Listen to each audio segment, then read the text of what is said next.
Hey, what's going on YouTube? It's your boy Clash Masters, and I'm back with another one on KG Films. And this one, I came here to talk to you about my top videos. I felt like I wanted to give you a little bit of my take and dive into some of my interests in movies. Definitely probably will do something like this with the TV series that's kind of like best, rewatch series. Comes from all different years, times, and places and eras and sort of stuff like that. So if you guys like what I'm like doing on the channel, go ahead and hit the subscribe button, hit the bell for notifications when I go up. Don't forget to like when you guys come in. It greatly helps me with the channel. So with no further ado, let's just kind of get into it and make some leeway on this one. So like I said, there's really no particular order on how I would put these in my top 5. It's just one of those things where it could be number 1, it could be number 5. There's no good, there's no bad. It's just pretty much a collective of rewatch movies that aren't boring to me, that I can watch again and again. I know you guys have some, and I have some. So number 5, definitely gonna be The Departed. Why The Departed? Okay, so The Departed, one of the greatest movies to me that I've seen. I'm not a real big Matt Damon fan, but he really brought his A game for that one. You had dudes like Jack Nicholson, who else was in there? Leo, of course. This is before Leo went to do Shutter Island, Inception, and so much more. So I think he just probably did maybe around Blood Diamond around this time. And I wasn't really a big Leonardo DiCaprio fan, just growing up in the 90s. He was kind of like, I had Titanic, but as far as this being his first serious, can't even complain. Who else was in there? Anthony Anderson at the time, when he was still chunky, still cracking some jokes. So, you had some good actors, some good supporting cast members, and, just the whole chemist of it. Oh yeah, Mark Wahlberg. Mark Wahlberg's in there as well. But just the whole chemist of it was really cool, was really great. I felt like, it's the whole who's the snitch, is he the snitch, is he the snitch, is he the snitch, and then you have Matt Damon, spoiler alert, who kind of lives close to the court, and then you see the rat coming at the end. I thought it was all executed well. I thought it was all great. There was nothing for each scene, and even the dialogue that kind of had me brush through it or whatever. It's a great movie. It's a great film. I really wish that maybe they did a continuation where the therapist, might have had Leonardo's kid or something like that. But at the end of the day, Matt Damon did get killed. So there was a whole lot of like, okay, this has to come abrupt and stuff like that. But overall, the story was great. It was in Boston, which I've never really seen too much movies filmed out of Boston, but they really captured a good essence of Boston just due to the Irish trying to come up, out of there, and they're having their Providence, I think, Rhode Island. So it was a very interesting movie, to say the least. But it was one of those movies that, when I think about it, bro, it was definitely the best. That's why I rewatch it again and have no problems with watching it again and again, through any season, through any kind of weather, and just always enjoy myself like if I'm watching it for the first time. And I love it, So going with number 4 is definitely gonna be, spoke about it, Inception. Inception, me and my boy Anthony. Listen, let me tell you something right now. That soundtrack, fire, Mind Heist. Music composer who made that really caught lightning in a bottle. Inception was one of those cool movies. You had Tom Hardy. You had it was like Tom Hardy. You had like a few other celebs in there. I may not know their names off top. But the cool thing about Inception was it was like all this was going on while people are dreaming. Like no one has never done that before in that time. Like we've had Freddy Krueger, which kills you in your sleep, but to actually go inside someone's mind and to find the plans of this or find the password of that, it was crazy. And then for some reason they're able to take that out of the dream and I guess, bring it in real life. Was always crazy. It was phenomenal writing. I think, if I'm not mistaken, don't hit me over the head in the comments, but I believe Christopher Nolan wrote it or might have directed it. And this was Nolan, I think, coming out of the Batman trilogy, or maybe about to wrap up the Batman trilogy, and I thought it was executed greatly. Just to see a lot of the heist, just to kind of see a lot of the buildup, and how they brought the characters together through these weird circumstances, and now they're going within his dream, within his dream, within his dream, within his dream, within this dream. And while they're doing all of that, the other dreams are slow mo. This is slowed down, and then they have this whole big collision when they're gonna wake up. And of course, you have the limbo, Leo being stuck in limbo for a while, and then getting out, and then that mystery at the end where he's still in limbo. Is he in it? Is not. Me and my friend Anthony, we always hoped he wasn't still in limbo because of the whole spinning top was kind of wobbly, and it really left the audience like, is he still in limbo?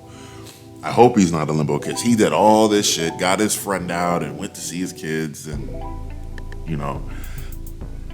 I know there's a lot of YouTubers out there that kind of do that whole explain and ending meaning and stuff like that, but I'm going to give you my take. I think his wife killed herself because she was in limbo. So she didn't kill the kids. It's not like Shutter Island. So I believe, maybe he got out. Maybe at the end it finally stops spinning, and it actually, starts to kind of wobble, and, shows him that he's back to reality. But the ending was definitely memorable. It was definitely memorable. That's one thing I'll say the least. But going to the next one, you guys know it. I'm a big Star Wars fan, as you guys can see. And that's going to be Return of the Jedi. Star Wars, The Return of the Jedi. When I watched the first A New Hope, I thought it was a cool concept. I thought it was great. The Empire Strikes Back, when I got to see Luke fight Vader as a kid, I thought it was a pretty interesting duel, very slow paced, but it was like the 70s, maybe. I think episode 2 probably came out 80, 81, and it was at a good pace for me. I was like still a child when I was watching this. So seeing Return of the Jedi, Luke comes back with his hand, and now he's mastering the Jedi arts, has his own lightsaber, and he's a little bit more calm, a little bit more confident compared to A New Hope and The Empire Strikes Back. So I thought it was a cool concept for me at the time. It was like, okay, so all Jedis are like this. All of them are cool, all of them are a little bit more calm and collected. So just seeing that, and him being kind of one with the Force, and him now understanding the codes of the Jedi way, was an interesting thing to do. Needless to say, you know what I'm saying? It was one of those greatest things that was definitely cool at the time. I was probably like 5 or 6 when I watched Return of the Jedi, but that's something, I guess it's like nostalgia for me. I could watch, again and again. And then it's like right after, before we get the Mando, we get Ahsoka, we get,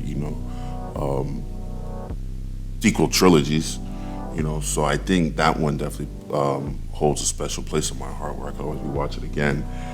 My favorite series out of those sequels would be The Return of the Jedi. I felt like I could have said, Empire Strikes Back. I could have said A New Hope, but I think Return of the Jedi just kind of captivated all that together. Vader gets his redemption. Luke understands. We get Force Ghosts. The war's over, and it was like a good turnover, good celebration. So definitely Return of the Jedi is definitely one of my top 5 movies to watch. And going on with actually the next thing, what would that be? Number 4.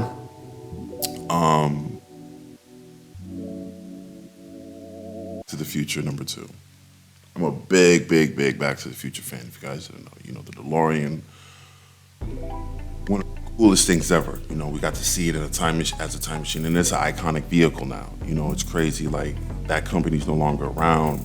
We watch Back to the Future and we say, yo, that's a pretty groovy car. That's a really tight car. But what I like about part 2 was, we got to revisit, I think you could say like an alternative universe, where Marty, I think it was when Biff had the almanac, got all this stuff, and eventually killed Marty's dad, took his kids, and had Marty and all his kids go to all these places across the country, because Biff is now like a billionaire.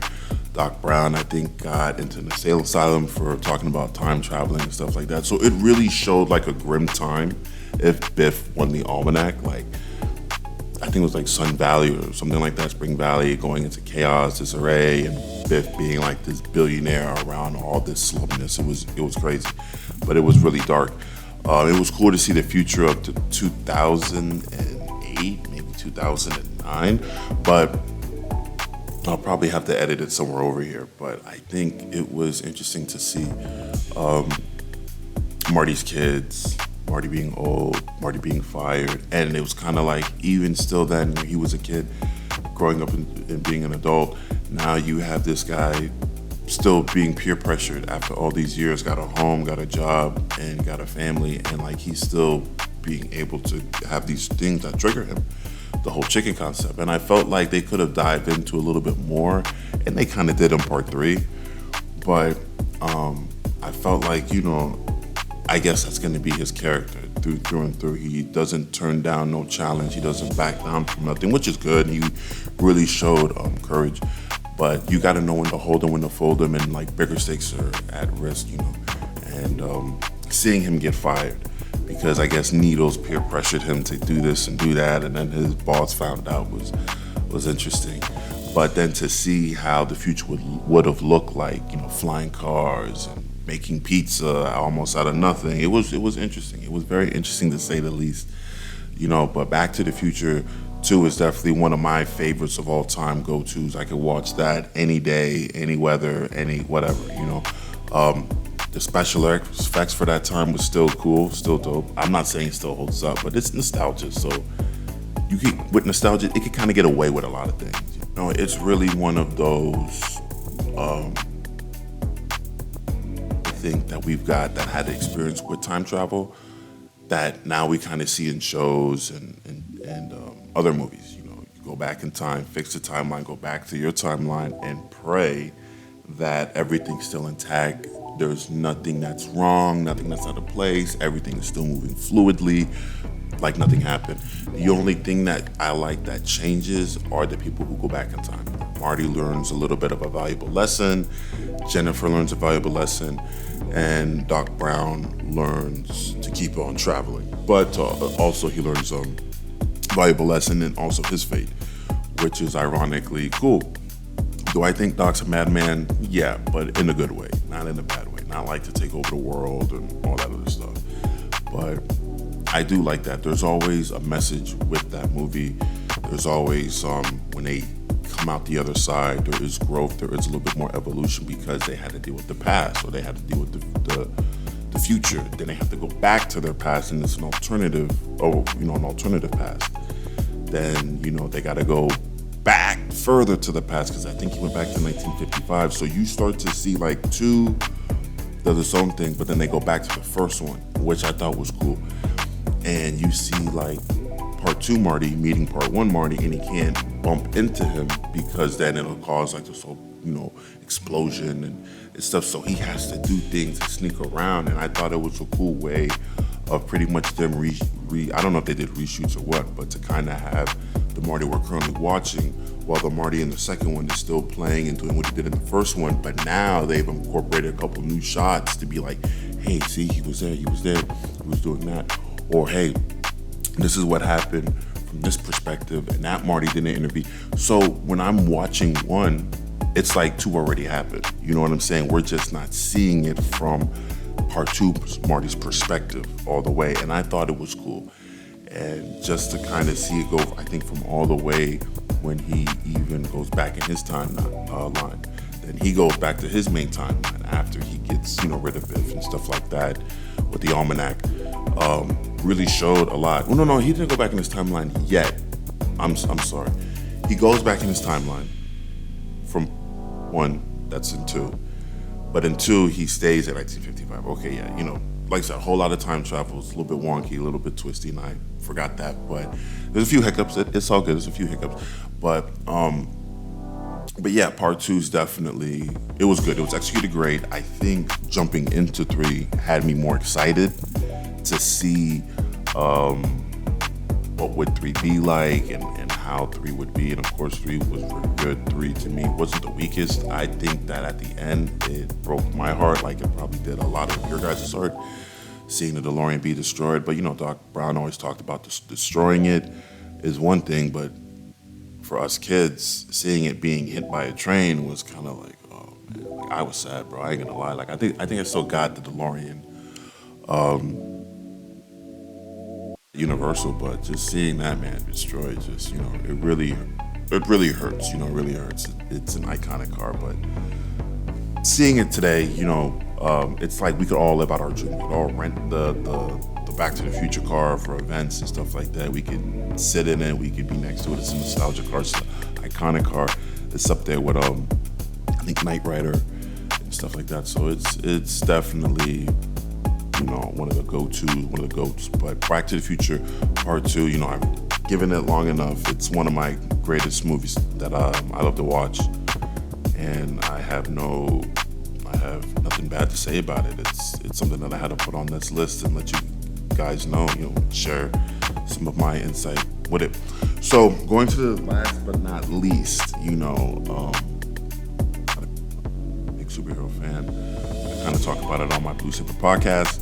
And last but not least, we have MCU Spider-Man No Way Home. I thought this, as a trilogy, was executed beautifully. I thought it was great. I thought, we see Parker, I guess, wishing for all these wishes and messing up Doctor Strange spells and doing all of this stuff and bringing all these other villains from different universes, different time periods into the MCU was crazy. We got Doc Ock, we got Green Goblin, we got Shocker, Sandman. So we almost got like a Sinister Six. Shocker, who was in Lizard? I think we got the Lizard, or maybe we didn't get the Lizard. Didn't get the Lizard. We had Shocker. Maybe we did get the Lizard. And the Lizard kind of got cured. And I don't remember the Lizard.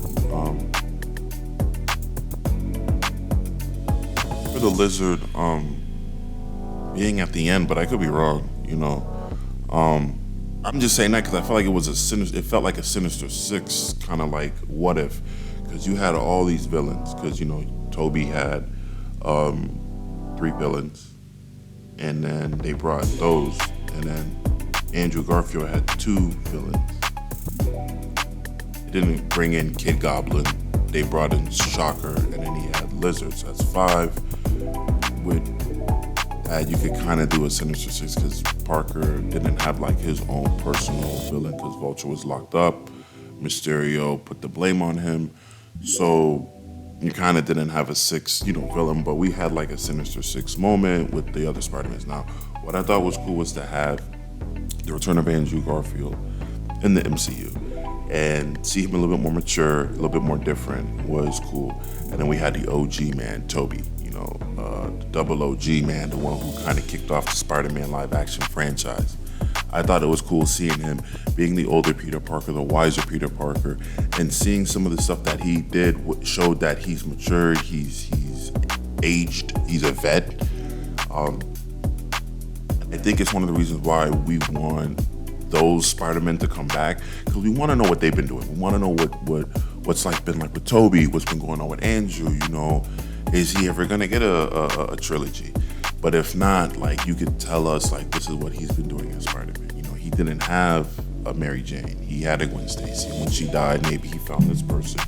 Maybe Toby and MJ got married and had kids, and he lives over here now at his Aunt May's old house. It would be so crazy. And I was just watching Spider-Man 2 with my family, and it was just so crazy seeing how young Toby was, and then seeing him in No Way Home, and then just wondering if we could have a little bit more insight, maybe like Avengers Secret Wars or Deadpool or some kind of another, maybe Spider-Man 4, if we could kind of get more insight of okay, this is what Toby's been up to, this is what Andrew's been up to. We don't want I don't want the whole thing, but just to kind of give us a bit more insight. Maybe the Spider-Verse is in, like I said, the Andrew Garfield universe, or maybe the Toby's universe, we don't know. Or maybe just a whole new Spider-Man character that we have not even seen yet. But it was great to see 3 Spider-Mans come together.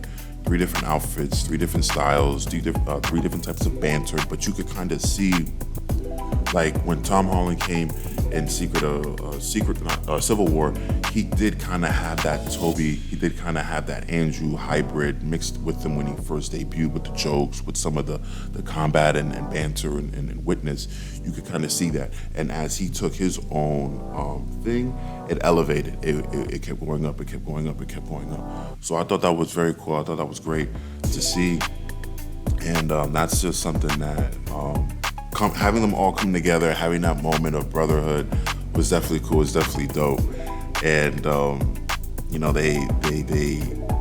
I felt like they had some good screen time at the end, but man, you know, they also had good moments at that middle end going to the third act, which was good. But it would have been a little bit more better just to kind of see what Toby has been doing, what Andrew has been doing. Maybe Andrew, before he left, he just found the Venom suit. We don't know.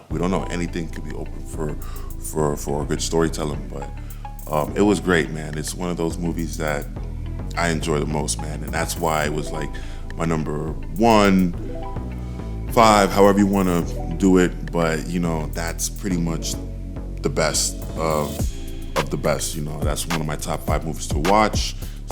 So go ahead, like I said, hit the subscribe button if you guys aren't subscribed. Hit the like button and also hit the bell for notifications, man. I just want to give you guys my take on top 5 movies that are like worth me rewatching. I thought it was cool, a nice lineup. I'll definitely do something like this with some shows to kind of give you my take on some good rewatch shows. So be on the lookout for that as well. You know, so that's definitely going to conclude it, man. I'm going to get up out of here, man, and probably drop another video. So until next time, I'll see you guys in the next one. Until then, take care and be safe out there. This is your boy Clash Master signing out. Peace.